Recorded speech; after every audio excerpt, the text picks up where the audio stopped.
Hello everyone and welcome to UGC NET mentor guys. आज के इस वीडियो में हम यूजीसी नेट की फॉर्म फिलिंग समझेंगे step by step. Complete process बताऊंगा और यहाँ पर मैं आपको स्टार्टिंग से लेकर के एंड तक का प्रोसेस समझाने वाला हूँ। सो विदाउट स्किप करते हुए आप पूरी वीडियो देखिए ताकि आपको हर चीज अच्छे से समझ में आ जाए और आपके मन में कोई डाउट ना रहे। फिर भी कोई डाउट रहे तो आप कॉमेंट कर सकते हैं, वहां पर रिप्लाई करके मैं आपकी हेल्प कर दूंगा, कोशिश करूंगा हेल्प करने की। और इस वीडियो में कोई भी अगर आपको डिटेल्स दिखाई जा रही है तो जस्ट फॉर एजुकेशनल पर्पज से है, आपको जस्ट फॉर एग्जाम्पल लेकर के चीजों को समझाया दिखाया जा रहा है। अगर किसी का एप्लीकेशन नंबर या कोई नेम शो हो रहा है तो जस्ट फॉर दी एग्जांपल है, कोई किसी पर्सन की प्राइवेट डिटेल्स को हम यहाँ पर शो नहीं कर रहे हैं। ठीक है, चलिए गाइस कंटिन्यू करते हैं। सबसे पहले मैं बता दूं कि एनटीए ने जो फॉर्म फिलिंग की वेबसाइट है वो चेंज कर दिया। अब फॉर्म फिलिंग इस वाली वेबसाइट पर हो रही है। इस वाली वेबसाइट पे आपको फॉर्म फिलिंग नहीं करनी है बिकॉज यहाँ पर आपको लिंक नहीं दिखेगा। आपको इस वाली वेबसाइट पे आके फॉर्म फिलिंग करनी है, तो इसका लिंक मैं इसी वीडियो के डिस्क्रिप्शन बॉक्स में कमेंट बॉक्स में दे दूंगा। सो गाइस करना है कि आपको इस वाले वेबसाइट पे आना है और यहाँ पे आकर के आपको क्लिक कर देना है registration for UGC net exam. इस वाले लिंक पे क्लिक करेंगे तो आपके सामने इस तरीके से शो करेगा। देन यहाँ पे ओके करेंगे, आपके सामने एक नई विंडो ओपन हो जाएगी जहां पर अब आपको रजिस्ट्रेशन का जो लिंक है आपको दिख जाएगा। यहाँ पे आपको दिख रहा होगा न्यू रजिस्ट्रेशन। इसी वाले लिंक पे क्लिक करके हम आगे प्रोसीड करने वाले हैं। सो गाइस जैसे मैंने आगे प्रोसीड किया तो यहाँ पे आप देख पा रहे होंगे इस तरीके से मेरे सामने डिटेल्स आ चुकी हैं। यहाँ पर फीस भी आपको शो कर रही होगी, कितनी फीस आपको पे करनी है। जनरल कैटेगरी की 1150 है, ओबीसी और ईडब्ल्यूएस की 600 रुपए, बाकी सभी की 325 रुपए। तो यहाँ पर ये डिटेल्स आपको शो कर दी होंगी। अब हम नीचे की तरफ आएंगे तो यहाँ पे आपको दिख जाएगा कि आपके जो इमेज का साइज है वो कितना होना चाहिए। तो आपकी जो फोटोग्राफ है वो 10 से 200 केबी के बीच में होनी चाहिए। सिग्नेचर 10 से 50 केबी के बीच में होनी चाहिए। और जो अगर आप पीडब्ल्यूडी कैटेगरी से बिलोंग करते हो तो उस केस में आपको सर्टिफिकेट अपलोड करना होगा जो कि 50 से 300 केबी के बीच में होगा और पीडीएफ फॉर्मेट में चाहिए होगा। अगर पीडब्ल्यूडी नहीं हो तो उस केस में आपको सर्टिफिकेट अपलोड नहीं करना होगा। यहाँ पे चीज मेंशन कर रहे हैं कि जो आपकी फोटोग्राफ है वो रिसेंट वाली होनी चाहिए, रिसेंट फोटोग्राफ होनी चाहिए विद इन कलर, कलर में हो या फिर ब्लैक एंड व्हाइट, दोनों चल जाएंगे, कोई दिक्कत नहीं है। और आपका फेस जो है वो अच्छे से विजिबल होना चाहिए। इसके अलावा इंक्लूडिंग योर ईयर्स, कान भी देखने चाहिए आपके। व्हाइट बैकग्राउंड होगा तो अच्छा रहेगा, व्हाइट बैकग्राउंड नहीं है तो भी चलेगा बट व्हाइट बैकग्राउंड होगा तो अच्छा रहेगा, ऐसा लिखा हुआ है। इसके अलावा यहाँ पे आप देख पा रहे हैं कि जो आपका पासवर्ड है वो 8 से 13 करेक्टर का होना चाहिए, मतलब मिनिमम 8 करेक्टर का होना चाहिए और मैक्सिमम 13 करेक्टर का। एक अपर केस, एक लोअर केस, एक न्यूमेरिक वैल्यू और एक स्पेशल करेक्टर। जैसे फॉर एग्जाम्पल हम अगर फॉर्म फिल कर रहे हैं तो अगर आपका नाम अमन है तो AMAN। अब आप यहाँ पे देखेंगे कि ए जो है एक बड़ा कैपिटल लेटर भी हो गया, ये स्मॉल लेटर भी हो गए। इसके आगे आप @ बना दो तो ये स्पेशल करेक्टर हो गया। उसके आगे आप लिख दो 2 3 5 6 इस तरीके से। तो 4 लेटर ये हो गए, 4 ये हो गए, 4 4 8 हो गए और ये लेटर 9 हो गए, मतलब 9 लेटर का ये पासवर्ड चल जाएगा। मिनिमम 8 चाहिए, 13 करेक्टर मैक्सिमम होनी चाहिए। तो इस तरीके से पासवर्ड बनाओगे तो इजीली एक ही बार में क्रिएट हो जाएगा। तो ये कुछ बेसिक चीजें जो कि आपको पहले से पता होनी चाहिए। तो चलिए गाइस कंटिन्यू करते हैं हम लोग। अब यहाँ पे क्लिक करके हम लोग आगे प्रोसीड करने वाले हैं। इस पे क्लिक करके ही आगे प्रोसीड होगा फॉर्म, अदरवाइज आगे फॉर्म प्रोसीड ही नहीं होगा। तो यहाँ पे मैं क्लिक करके आगे क्लिक हियर टू प्रोसीड पे क्लिक करके आगे प्रोसीड कर लेता हूँ। अब यहाँ पे आपको जो डिटेल्स भरनी है, आपका जो नेम है, याद रखिए please fill details as per printed on class 10th certificate, marksheet issued by recognised school और एग्जामिनेशन बोर्ड। तो जो आपका 10th क्लास है उसके अकॉर्डिंग आपकी जो है डिटेल्स होनी चाहिए। तो आपका नेम हो गया यहाँ पर, आपके फादर का नेम, आपकी मदर का नेम, डेट ऑफ बर्थ भी आपके 10th क्लास के अकॉर्डिंग होनी चाहिए। और उसके अलावा जेंडर, जो भी आपका जेंडर है, मेल फीमेल या थर्ड जेंडर, तीनों यहाँ पर आपको अवेलेबल हैं। इसके अलावा फिर उसके बाद दोबारा से आपको डिटेल्स कंफर्म करने के लिए बोली जाएंगी। तो आपको अपना नेम फिल करना है दोबारा से, अपने father name, mother name, date of birth fill करनी है, जेंडर को दोबारा से कंफर्म करना है। उसके बाद आपको आगे प्रोसीड कर लेना है। अब यहाँ पर प्रीमाइसेस बोला गया है, तो यहाँ पर प्रीमाइस नंबर का मतलब है कि सपोज करो आपके घर का नंबर है 250 हरिनगर, हरिनगर दिल्ली, इस तरीके से है। तो अब यहाँ पर जो प्रीमाइस नंबर है इसका मतलब है कि आपका हाउस नंबर क्या है, तो 250 है, तो यहाँ फिल करेंगे हम 250। सपोज करो किसी के घर का नंबर ही नहीं है तो उस केस में आप डायरेक्टली और नंबर ना डाल करके आगे प्रोसीड कर सकते हो। आप जो भी आपका एरिया है, आप उसका नाम या जो भी आपका गांव का नाम है उसको फिल करके आगे प्रोसीड कर सकते हो। लोकेलिटी में जो भी आपका एरिया है वो फिल करना है। कंट्री में इंडिया आ जाएगा, स्टेट में आ जाएगा जिस भी स्टेट से आप रहते हो, जो भी आप जिस भी स्टेट में रहते हो उसका आपको डिस्ट्रिक्ट यानी कि आपका जो डिस्ट्रिक्ट है उसको सिलेक्ट कर लेना है, पिन कोड यहाँ पे डाल देना है। इसके बाद आपको यहाँ पर आगे कम्युनिकेशन एड्रेस पे डालना है चीजों को। अच्छा एक बात मैं बता दूं कि जो भी आप यहाँ पे एड्रेस फिल करेंगे उसी के अकॉर्डिंग आपको आपका सेंटर चूज करने का ऑप्शन मिलेगा। अगर आप यहाँ पर डिटेल्स भर रहे हो कानपुर की तो अब आपको यूपी के ही सेंटर दिखेंगे। जब आप सेंटर फिल कर रहे होंगे आपको कोई और सेंटर चूज करने का ऑप्शन नहीं मिलेगा। अगर आप मुंबई का फिल कर रहे हो तो आपको मुंबई के सेंटर ही दिखेंगे वहां पर। आप उस केस में फिर आप उत्तराखंड या यूपी के सेंटर फिल नहीं कर सकते। तो आप एड्रेस बहुत ध्यान से फिल करिए जो भी आपको सेंटर चाहिए आप वही का एड्रेस फिल करिए, और स्पेशली कम्युनिकेशन एड्रेस, जहाँ भी आप कम्युनिकेशन एड्रेस फिल करेंगे जनरली वही का आपको फिर शो करता है ये। ठीक है, तो गाइस देखो कम्युनिकेशन एड्रेस में आपका ईमेल एड्रेस मांगा जा रहा है, तो आपको ईमेल एड्रेस बहुत ध्यान से फिल करनी है, एक एक अल्फाबेट 2 बार चेक करना है, क्योंकि इसमें दिक्कत कर रहे हैं स्टूडेंट्स। एक तो एक लंबी सी आप लोग ईमेल आईडी बनाते हो, ईमेल आईडी हमेशा छोटी सी होनी चाहिए, यूनिक और छोटी सी बनाया करो ताकि दिक्कत ना हो। अब यहाँ पर एक स्टूडेंट्स का ऐसा हो गया कि उसने फिल कर दिया, अब उसके ओटीपी नहीं आ रहा है क्योंकि उसने गलत फिल कर दिया था, यहाँ पर जो अल्फाबेट है जो स्पेलिंग है उसमें एरर कर दिया, अब उसका ओटीपी नहीं आ रहा है, तो दिक्कत होगी। इसलिए आपको ईमेल आईडी बहुत ध्यान से फिल करनी है, इसी मेल आईडी को यहाँ पर दोबारा से डालना है, फिर आपको मोबाइल नंबर डालना है, कंफर्म करना है मोबाइल नंबर। और अगर आप ऑल्टरनेट नंबर देते हो तो सही, नहीं तो इसको ब्लैंक छोड़ सकते हो, कोई दिक्कत वाली बात नहीं है। ऑल्टरनेट नंबर मतलब अपने मम्मी पापा का नंबर किसी का डाल सकते हो। उसके बाद यहाँ पर परमानेंट एड्रेस का पूछा जा रहा है, तो यहाँ पर सेम एज प्रेजेंट एड्रेस आप डाल सकते हो, जो जैसी जो भी आपने ऊपर एड्रेस डाला था यहाँ पर इस जगह पर, यहाँ पर फिर मैं इस नंबर जब जहाँ पे डाला था उस जब अगर आपका सेम है कम्युनिकेशन एड्रेस और परमानेंट एड्रेस, तो उस केस में आप यहाँ पे क्लिक करेंगे, ये जो डिटेल्स है ऑटोमेटिक फिल हो जाएंगी जो भी आपने ऊपर फिल करी थी। अगर ये अलग है तो यहाँ पे आप अलग डिटेल्स डाल सकते हो। तो जो भी आपका कम्युनिकेशन कॉन्टेक्ट एड्रेस है जनरली यहीं पर आपका जो सेंटर है वो आपको अलॉट किया जाएगा, तो इस चीज को ध्यान से फिल करिए। इसके अलावा जैसे कि मैंने बताया कि पासवर्ड आपको चूज करना है, पासवर्ड का एग्जांपल मैं पहले दे चुका हूं तो बार बार नहीं दूंगा, उसके अकॉर्डिंग आपको यहाँ पर पासवर्ड चूज कर लेना है। जैसे कि मैंने बताया कि मिनिमम 8 कैरेक्टर का होना चाहिए, मैक्सिमम 13 कैरेक्टर का होना चाहिए।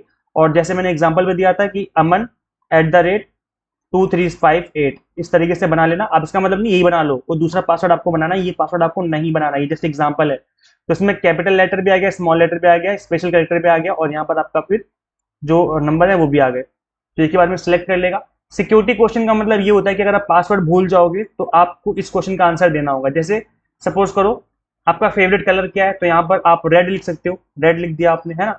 तो इस तरीके से आपको डिटेल्स भर देनी है जो भी आपका फेवरेट कलर है। तो इसका मतलब ये होता है कि जब भी पासवर्ड आप भूलोगे तो यहाँ पे आपसे क्वेश्चन पूछा जाएगा, आप उसका आंसर करेंगे तब आप पासवर्ड रीसेट कर पाएंगे। तो इसलिए यहाँ पर आपसे सिक्योरिटी क्वेश्चन पूछा जाता है, बाकी कोई दिक्कत वाली बात नहीं है।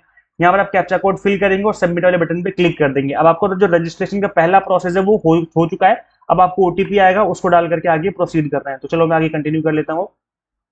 अब वैसे देखो मैंने ओटीपी जो आया था मेरे मोबाइल नंबर पे ईमेल आईडी पे, उसको मैंने वेरीफाई करवा लिया है। यहाँ पे आपको मोबाइल नंबर और ईमेल आईडी दिख जाएगी इस तरीके से वेरीफाइड करके, अगर नहीं करी तो कर लेना। और आपको जब आगे प्रोसीड करोगे तो मोबाइल नंबर तो ऐसे वेरीफाई हो जाएगा जब ओटीपी डालोगे, और ईमेल आईडी पे जब ओटीपी आएगा वो डाल के आप इसको भी वेरीफाई करवा सकते हो, तो करवा लेना इस चीज को, जरूरी है।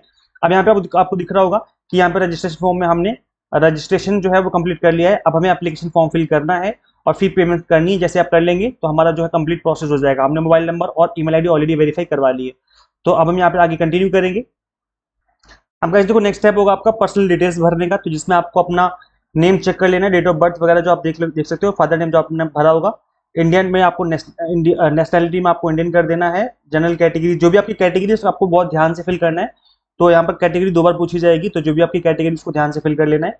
इसके बाद आपको पूछा जाएगा पीडब्ल्यूडी कैटेगरी से अगर आप हो तो यस करना है। उसके बाद आपको बाकी डिटेल्स पूछी जाएंगी, अगर आप पीडब्ल्यूडी कैटेगरी से नहीं हो, पर्सन विद डिसेबिलिटी, तो आपको नो कर देना, तो आपको बाकी डिटेल्स नहीं पूछी जाएंगी।